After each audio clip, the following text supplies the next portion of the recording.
Halo, kali ini kita akan melakukan kajian mendalam soal sosok mitologis yang ikonik banget, Putri Duyung. Sumber utama kita kutipan dari artikel Wikipedia berbahasa Indonesia. Kita coba gali deh legenda ini. Iya, betul. Putri Duyung ya, separuh perempuan, separuh ikan. Sosok ini kan muncul di mana-mana ya, di banyak cerita rakyat dunia. Yang langsung kelihatan dari sumber kita itu sifat gandanya. Sifat ganda gimana tuh? Jadi kadang digambarkan baik hati, penolong, bahkan bisa jatuh cinta sama manusia. Tapi di sisi lain, sering juga jadi pembawa sial, pembawa badai, penyebab kapal karam gitu. Dualitas ini kayaknya jadi kunci kenapa dia menarik banget. Oke. Mari kita telusuri akarnya kalau gitu. Katanya cerita paling tua itu dari Asiria kuno ya? Tentang Dewi Atargatis. Iya, sumber kita nyebut gitu. Jadi ceritanya Dewi Atargatis ini nggak sengaja membunuh kekasihnya. Terus karena malu banget, dia nyebur ke danau pengen jadi ikan. Tapi transformasinya nggak sempurna. Jadilah dia Putri Duyung. Wah, motifnya rasa malu ya? Bukan sekedar pengen hidup di air gitu. Menarik. Beda ya sama dewa laut Babilonia, Oanes, kalau dia justru digambarkan sebagai putra duyung atau duyung jantan. Oh, jadi dari awal udah ada variasi ya? Nggak cuma perempuan? Betul. Nah, terus kalau kita geser ke Yunani, mitologi mereka juga punya cerita mirip. Di sana, Putri Duyung ini sering dikaitkan atau bahkan tumpang tindih sama siren. Siren yang suka menggoda pelaut itu kan, yang bikin mereka celaka? Iya, persis. Meskipun mungkin awalnya siren itu digambarkan beda ya, mungkin setengah burung atau gimana. Tapi lama-lama imaji perempuan penggoda di laut ini nempel ke konsep Putri Duyung di Eropa. Terus ada juga legenda Tesalonika. Itu adiknya Alexander Agung kan? Jadi ceritanya dia jadi Putri Duyung setelah meninggal. Terus dia menghantui Laut Egea, dia bakal nanya ke pelaut, Raja Alexander masih hidup nggak? Terus kalau jawabannya salah? Nah, kalau salah jawab atau jawab nggak tahu, katanya bisa muncul badai besar, kapalnya tenggelam, bencana lah pokoknya. Wah, itu contoh nyata dualitas tadi ya. Bisa jadi penyelamat kalau jawabannya benar, tapi bisa jadi penghancur juga. Tepat sekali. Dan mungkin ya, dualitas ini sebenarnya cerminan hubungan manusia sama laut itu sendiri.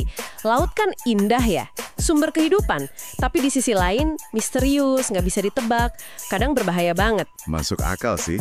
Jadi sosok setengah manusia, setengah makhluk laut ini jadi simbol ambiguitas itu ya? Bisa jadi. Nah, ternyata legenda ini nggak cuma di Eropa atau Timur Dekat aja loh. Oh ya?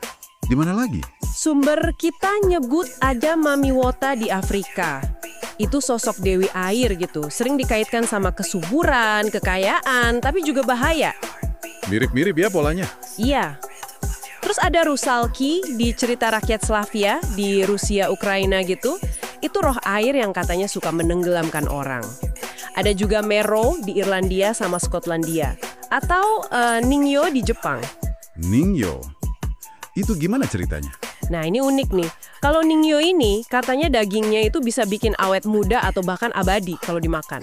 Wah, beda lagi nih. Bukan cuma soal baik atau jahat, tapi nawarin sesuatu yang, ya ampun, dicari banget manusia kan, keabadian? Betul. Tapi tetap aja, sumbernya dari makhluk lain yang misterius dari laut. Jadi tiap budaya ngasih sentuhan beda ke arkitipe ini. Lalu gimana soal penampakan? Katanya Christophorus Columbus pernah lihat. Satu katanya, di Israel, Zimbabwe, Kanada. Terus, gimana kita nanggepin klaim kayak gitu? Beneran ada?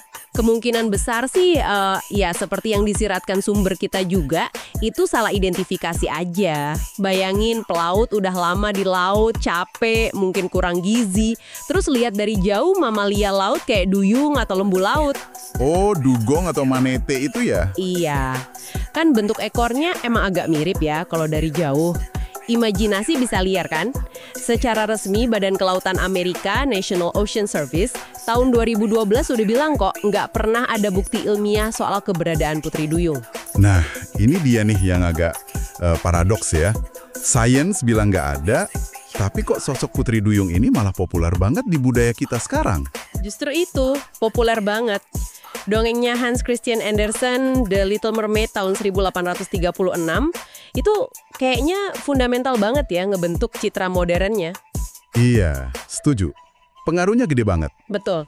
Tapi menarik juga ngelihat gimana ceritanya Anderson yang asli kan agak tragis ya, terus bergeser jadi interpretasi yang lebih populer, lebih ceria. Kayak adaptasi Disney yang ikonik itu. Seringkali sisi gelap atau bahayanya jadi agak dihalusin gitu. Fokusnya lebih ke romansa, keajaiban. Oh iya bener. Kita lihat di film kayak Splash atau Aquamarine. Atau bahkan Pirates of the Caribbean. Ingat nggak yang air mata Putri Duyung bisa ngasih keabadian? Iya.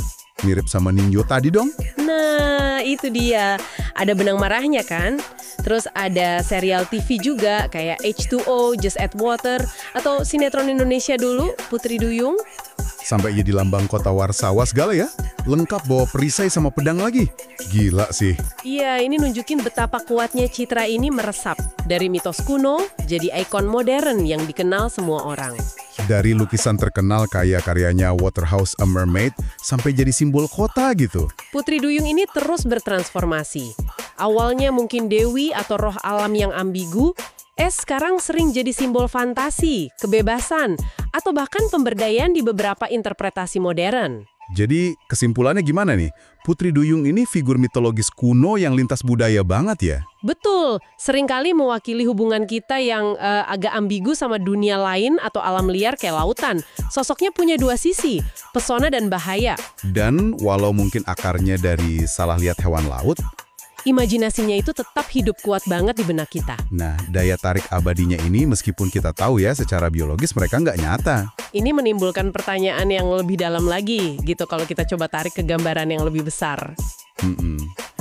Apa ya sebenarnya dalam diri kita yang bikin kita begitu terpikat sama sosok yang kayaknya terbelah antara dua dunia ini? Antara manusia dan bukan manusia, antara indah dan bahaya. Mungkin itu sesuatu yang bisa Anda renungkan lebih lanjut.